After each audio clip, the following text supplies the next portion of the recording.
So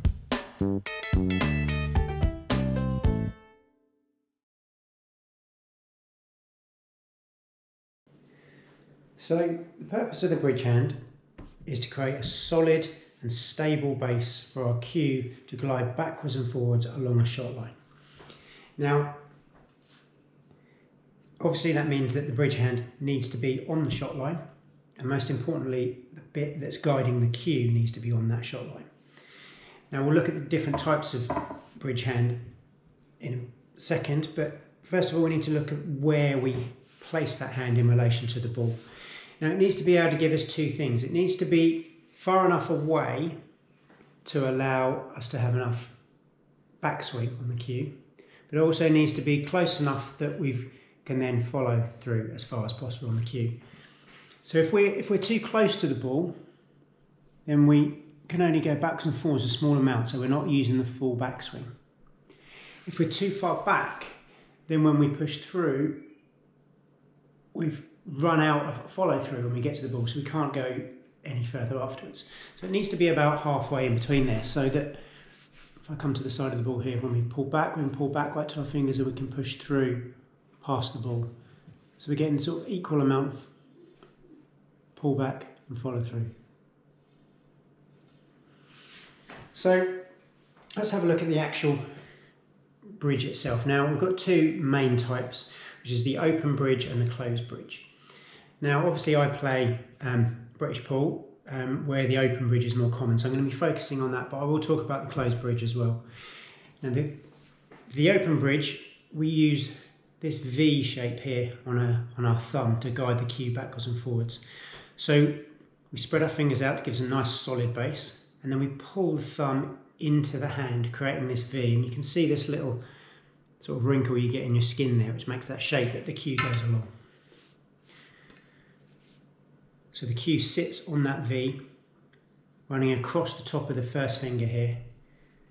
We've got a nice solid base.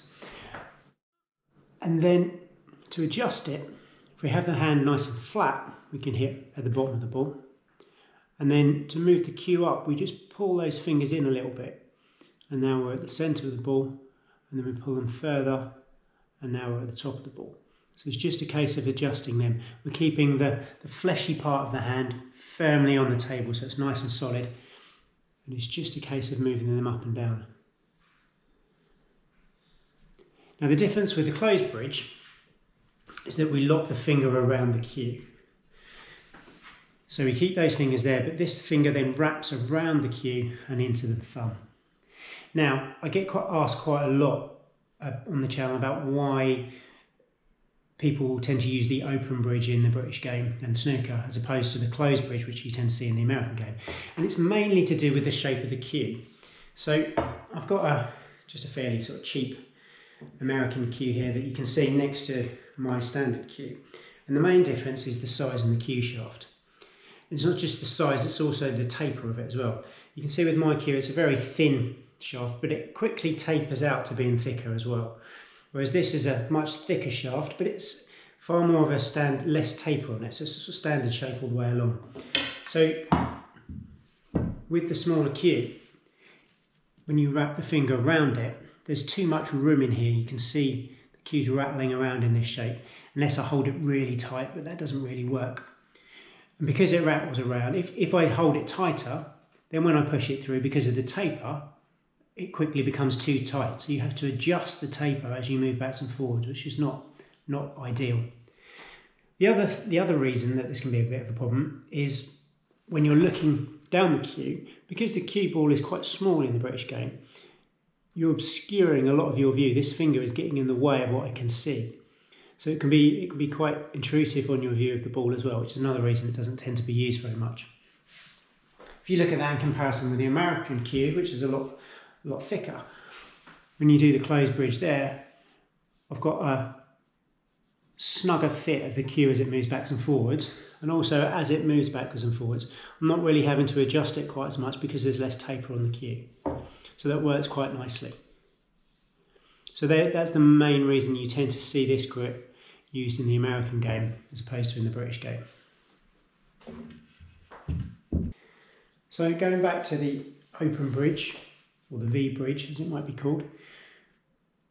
We've got our cue gliding along there, and as I said, we can pull our fingers up to raise the cue if need be. Now the other thing that we can do if we need to bridge over a ball is we can then start to lift up the back of the hand to get the cue even higher.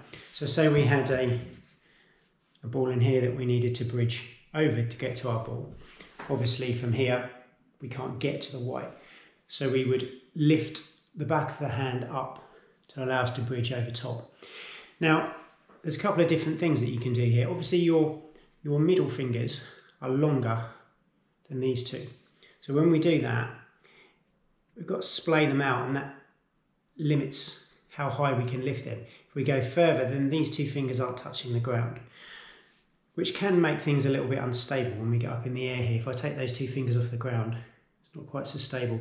So what you might see some players do is if you tuck these two fingers in when you lift up, then you're balancing on the outside two, and then the back two give you another little bit of stability. So we're lifting up and over, and that's obviously a lot more solid than if we're balancing on these two. Obviously sometimes there might be occasions when you need to get really high over the ball and this doesn't give us enough height, so you may have to balance up on those two at some occasions. But the key is also always to make this as solid as possible. You don't want anything that's wobbling around too much. Now you may also see, so this is sort of the flat spread bridge. You may see people actually tuck these fingers in on this as well. This works quite nice when you're striking the ball in the centre, because it gives you that sort of perfect sort of height, and you can raise it as well from there. It doesn't allow you to get down quite low enough, so you find when you want to get lower you need to open the hand out in order for you to get low enough on the ball.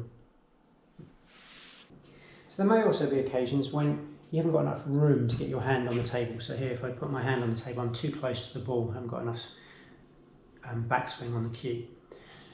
So sometimes we need to use the edge of the table to bridge, and you have to do things slightly differently. If I do the standard V bridge on the edge of the table, then you can see I'm too high with the cue unless I jack the back of the cue up, which is not ideal, because sometimes that can cause unwanted swerve on the ball. So you want to keep the ball nice and low. So the option here is to use the table to run the cue along the edge of the table. So we need to form a different bridge to allow this to run in a straight line. Now there are various ways of doing this. One way that I prefer to do this is to use the back of the thumb. So you can move the cue up against the back of the thumb and the second finger. So that gives you your line that you're working along. And then this index finger wraps over the cue to hold it. And that then allows the cue to run backwards and forwards in that shape there. So you can see we're a lot lower down with the cue there, can bring us to the centre of the cue ball or down into the middle. You could also do this, sometimes I've seen people will hold the back here, so they'll put it between these two fingers and hold further back and run the cue through the middle here. I'm not so keen on this one myself, but it's whatever feels comfortable and allows the cue to move nicely backwards and forwards. If the cue ball is even closer, then again, from here we haven't got a lot of backswing on the cue, so we might need to create a bridge even further back. Sometimes you can put your fingers on the edge of the table, which then allows you to drop the hand down, and you can use the standard V bridge again. We're coming down here. You need to be careful, obviously the closer we get to the edge of the table, the closer to the top of the ball we're going to be. If we're right up against it, we can only really hit the ball towards the top. Good little tip here is to almost aim to brush the edge of the cue there, edge of the cushion, sorry, to try and stop us from skimming off the top of the ball. Make sure there's plenty of chalk on your cue as well. So we're doing the standard sort of open bridge, but balancing our fingers on that back edge of the table, so we can cue through the ball there. We might also find ourselves in a situation where the ball is close to the side rail if we're cueing along the rail. And again, we can't get our hand on the table here. Now, because we're at an angle, we also can't really put it on the side of the table because we're too far back. So we need to move our hand half on and half off.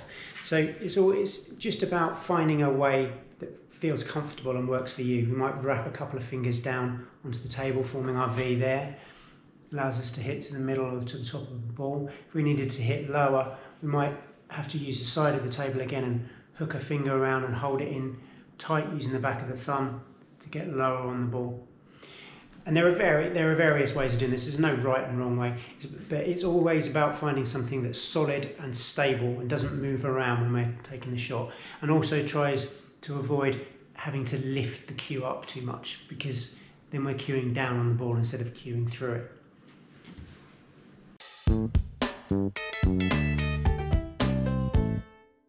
If you want to see more practice routines and pool tutorials, then please remember to subscribe. And if you're interested in any of the equipment I use in this video, then there are links in the description below.